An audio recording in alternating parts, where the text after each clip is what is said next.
so far they come out with really good updates about once a month or once every other month on the Sea Star. So I don't see why this thing couldn't be implemented. It's not that complex of a thing. You might have to be connected or something to it, but other than that, seems Yeah, like it should yeah, be. yeah. You see, SETI and NASA have their own, places, so you can connect to them. That's really who you're working through, not the Hmm. telescope.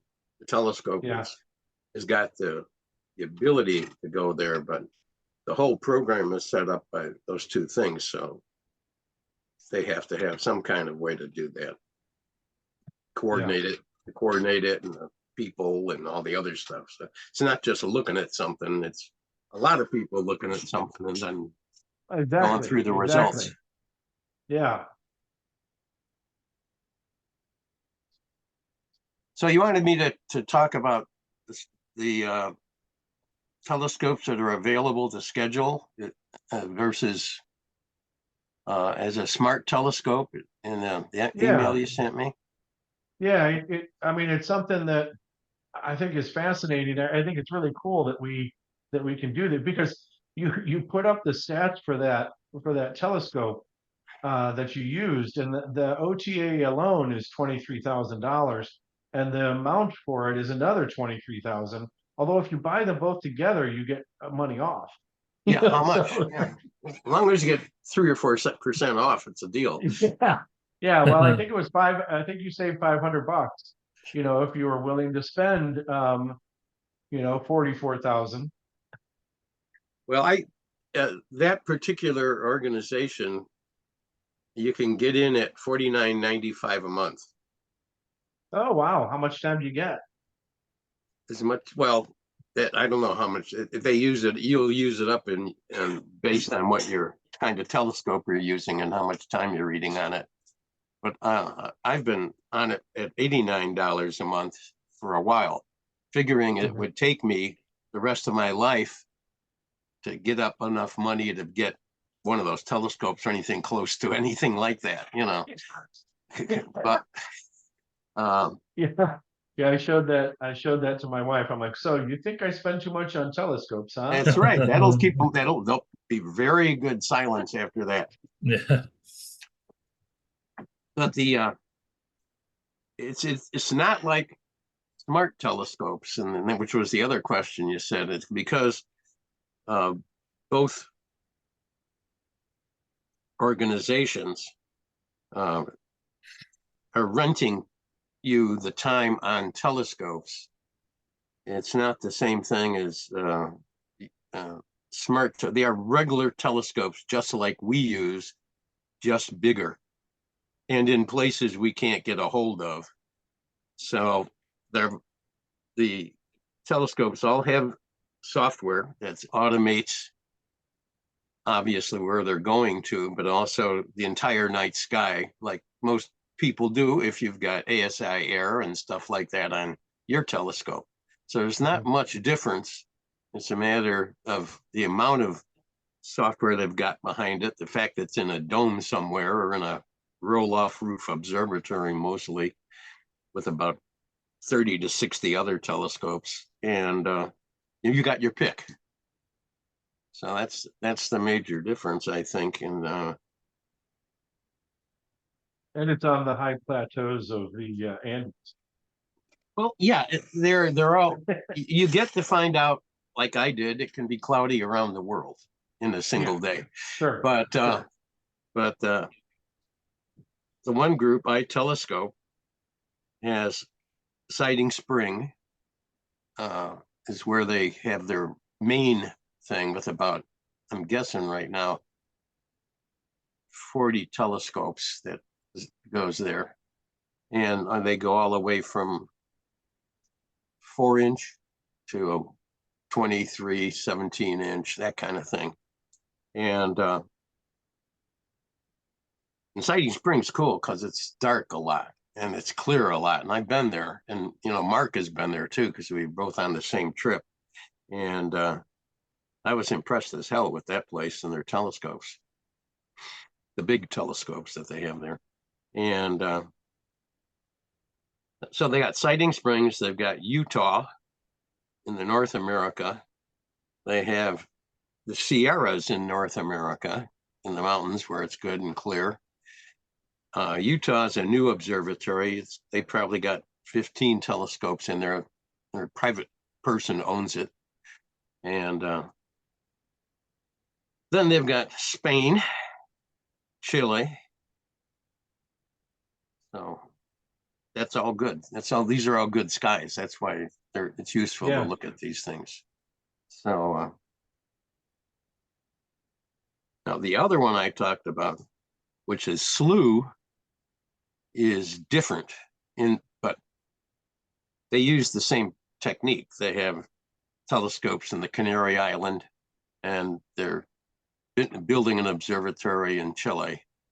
And I can't remember. Oh, they are in Chile, and they're going to be building one in Australia.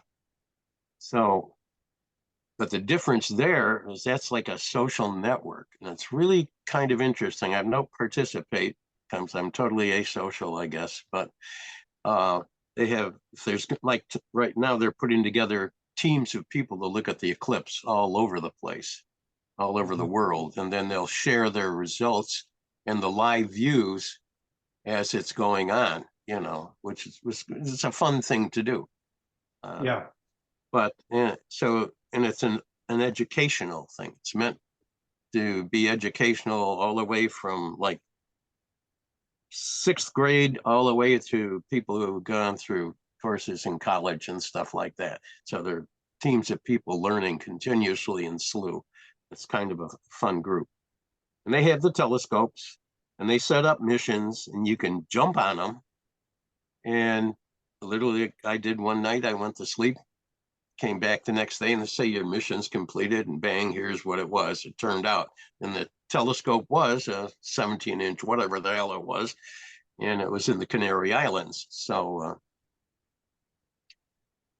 the patterns are, you know, that they're easily accessed. They're in places where there's going to be some clear skies, and that instrumentations that most people can't lay their hands on and afford. So, and the one that's the most learning kind, well, I can't say that. iTelescope is pretty learning.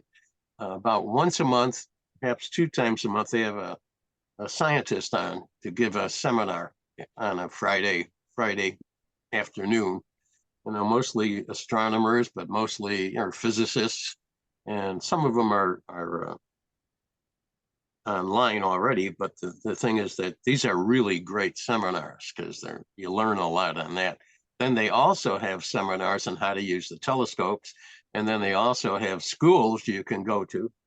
Oh, hi! I got cat just came to say hello to me, or something was grabbing my arm down here. Hi, Boots.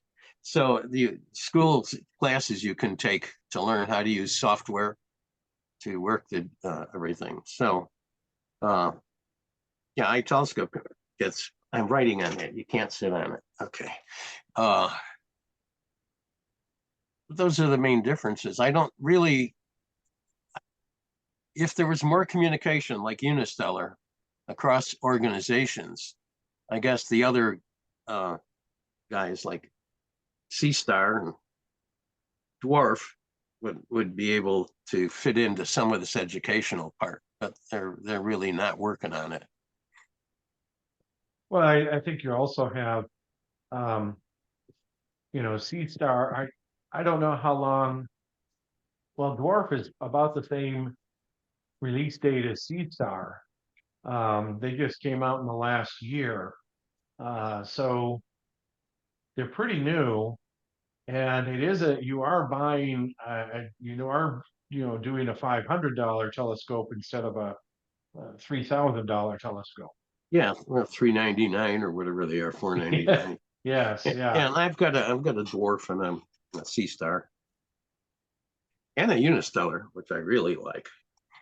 The guys have yet to prove to me that they're useful unless you go to some powerful processing software to try to get an image out of a 2-inch refractor. So, yeah. Okay. How's Kitty? Yeah. So you're saying the stuff that you get from iTelescope, what you get then is access, I'm guessing, to all the FITS images that the telescope, You get, they send them down to your account. mhm, So you have FITS, TIFF, and JPEG, and they're okay, all calibrated. So all okay. you have to do is pull them down, stack them into a piece of software, and start trying to get a picture out of them. So they've already been normalized to darks and Yeah, blanks and all yeah, that. yeah, absolutely. Okay. Same thing with the slew. They send you finished images. You don't have to do How do, how do you anything with spell, it. how do you spell slew? SLOOH. Ah, okay. I was looking these things up. There we go. There we go. You Because get I you get looked a up, finished image with them, and they're good cool. images, and you can process them farther if you want, but you don't have all the other data. You just have to work with that image. Yeah, you get the finished image and then you can put it into whatever you're Yeah, Photoshop or enhancing. whatever. Yeah, Yeah. Okay. very nice. So you've been happy with iTelescope? Yeah, I've been there for years, and oh, I'm not. Some of the guys are definitely APOD guys. All right, they've got a lot of APODs that come out of there, but those But that people are spending they big bucks, you know. And so if you're define APOD. the astronomical picture of the day, Oh, yeah, okay, okay, okay. Yes, they're trying to get their name up everywhere.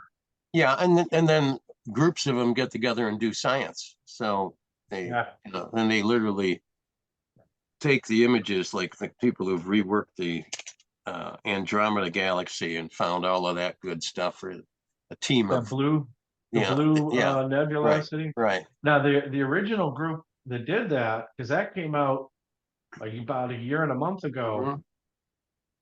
That was one that was two amateur astronomers and one astronomer photographer. Wrote the And paper. Yeah. yeah, and he spent like 90 some nights out in the French Alps or something like that over the course of a couple of years or something. It was just unbelievable how much time he put in. And it was just a 4 inch, but it was a four Yeah. inch what's the maker? It's the Japanese maker that costs like 10,000. Takayashi. Yeah, yeah. So it's Takahashi, and then a $3,000 ZWO camera, and then another like $10,000 mount, and he spent just an unbelievable amount of time camping out in some Bordeaux One area in Hope he isn't France. married. Yeah. Yeah. Techs are good telescopes. I've got a few, but Well, it's to me, what's amazing is because those two, and I put it in air quotes, amateur astronomers paid for all this, yeah, right? yeah, They paid for this for it's close to a year's salary for this guy for all the time. Yeah, I mean, how many of those nights you're not in the desert, you're in France. How many of those nights right. were cloudy? You know, he's still getting paid, I hope. Um, Yeah, just the amount of money. I calculated when I first read the paper, I was like, because I looked everything up, I'm like, okay, it's a $15,000 setup, not counting any computers, which is not undoable for a lot of people. But then it's the man hours that's just unbelievable. Yeah, yeah. Yeah, see, that's why a lot of the APOD guys use these rent a telescope because they can schedule it months, days, multiple times out into the future, and then go Yeah, to sleep. yeah, And then someday they'll say that this is all ready for you, or they can right. pick up whatever was done. I like the going to sleep part myself, but Yeah, sometimes I just stay awake to watch what's going on. yeah. that's the only thing that I can call roughing it with the Sea Star is that I have to stay away. I can't just go to sleep and wake up the next morning and I A lot probably of people could. go to sleep with the Sea Star. I've gone to sleep with it. I've gone to sleep with my Equinox a couple of times, but Equinox doesn't require as long to produce nice images. It's a Yeah, 4.25 inch yeah. telescope compared to a 2 inch. No, And it's yeah, that's absolutely the case.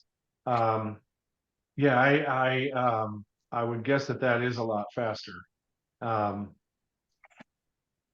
no, it's that especially if it's cold out, um, and you have to turn on the dew heater on the Sea Star.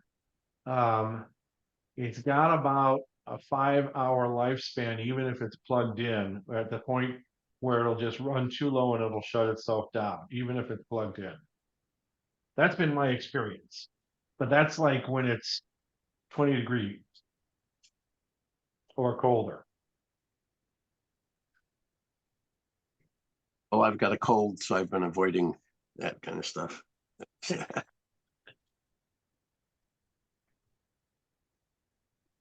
But like I said, I don't, and there's similarities there. They're not the same. Okay, they're similar, but Oh yeah. they're not equal. And it's how you access it and how you interact with it and how much it costs, really.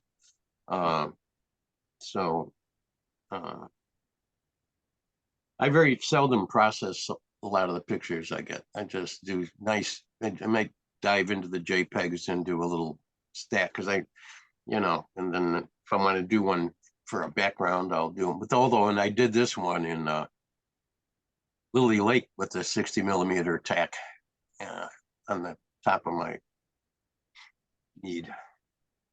But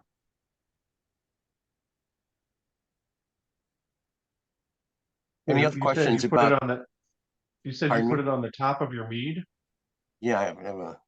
So you use your mead to as basically a guide scope. Yeah, yeah.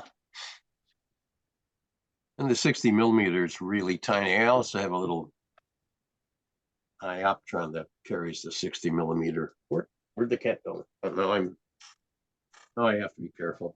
Okay, I hear you back there wrecking things. So Okay. Well, this is something that, I think you had mentioned it once before, but I had so little information of. he's in my wastebasket. Excuse me, I got to get him out of the wastebasket. Something. Sorry, Okay. this is why I don't do this for a living. I would hate to do Zoom meetings for a living. Yeah, but by the way, Slew is the least expensive one. Okay. And about $24 or something like that. So, and it's really, I think, a good one. You know, I hope I get to see the eclipse this year. We're gonna try to get to it, but I'm getting old. So, Yeah. Yeah. I've got my daughter's in Indy and then I have a cousin down in Dallas. And so if it's cloudy in Indy in the Midwest, I'm gonna head for Dallas. you got a plane? Hmm? You got a plane? No, I'm gonna drive. Okay. Nope, gonna drive. I have a cousin in Missouri too, so I'm Yeah. gonna And we head. were thinking of going to Indianapolis. So, They are already talking about both Indy and Dallas are talking about if you're planning on going there, you need to be there like before Sunday evening. oh, Yeah. They say that they're expecting a huge amount of traffic. They're like every single hotel room, every single Verbo, every single everything is booked up on Sunday night. And they're not booked up on Saturday. People are arriving Sunday afternoon and either leaving Monday afternoon or Tuesday morning. No, we were just gonna drive going there for the eclipse and driving back. Because I've also heard like the hotels, whatever's left, they're selling them in 3-night blocks. Yeah, And so you have to do all 3 nights type thing. So they did that out in Utah last October. They wanted to get you, and that was fine because when we were going to, I mean, we were down at Bryce Canyon, so we wanted to stay. So yeah. it wasn't an issue. So my plans are probably I'll ask around the club and hitch a ride with somebody. Because my wife doesn't want to go with the long trip. Now, my cousins are in Yeah. Dallas and they invited us down, but again, it's a travel thing. So It's a long I'm drive. not, and I'm, yeah, and I'm not, this is not one of the itches I need to satisfy. I mean, if I see a partial, that's fine. If I see totality, it's fine. So Well, I've been to that's why I think that, many like of them. some people are going to go down to Carbondale. So maybe I'll hitch a ride with them. I'll pay for the gas or something, Yeah, Yeah, you know? yeah. okay. I've never now you're- seen totality, so Oh, you I'd like to haven't? see it once. Yeah. I think I've I done would 7 or 8. I'd like to get a good view of the corona. Yeah.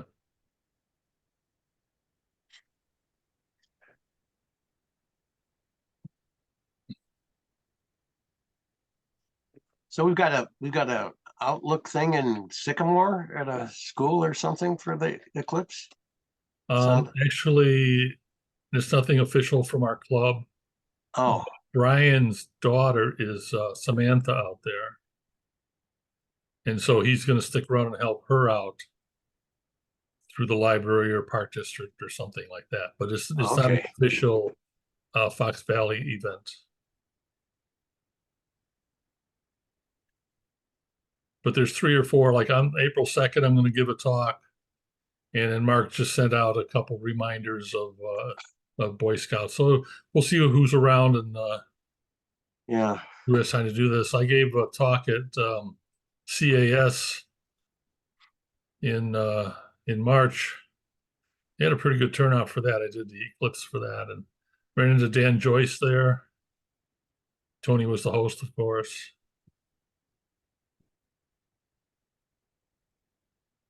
So yeah, we'll see what happens. The problem is with April with the weather, it could be lousy everywhere. That's the problem. It could be. Yeah, it's You're absolutely right. I mean, It could be it's anything, you only- know.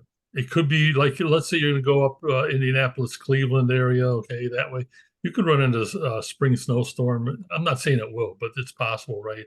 And then there's Yeah. tornado season in Dallas. I mean, it's just like all over the place. The weather could be. So my point is that it's going to be hard to predict even a couple of days ahead of time Yeah, I know. where I it know. might be Well, good. I told my cousin I wouldn't be making the decision until like the 4th or 5th. Yeah, And then, like maybe the morning of the 5th when I drive, when I right, get in the car and start driving. right. I remember this was like in the 70s. There was one up in that came through North Dakota. And it was the same thing there. I mean, it was in March or I forget what month it was. It was a winter month. And I had plans with the guys. Okay, we're going to drive up there and set up.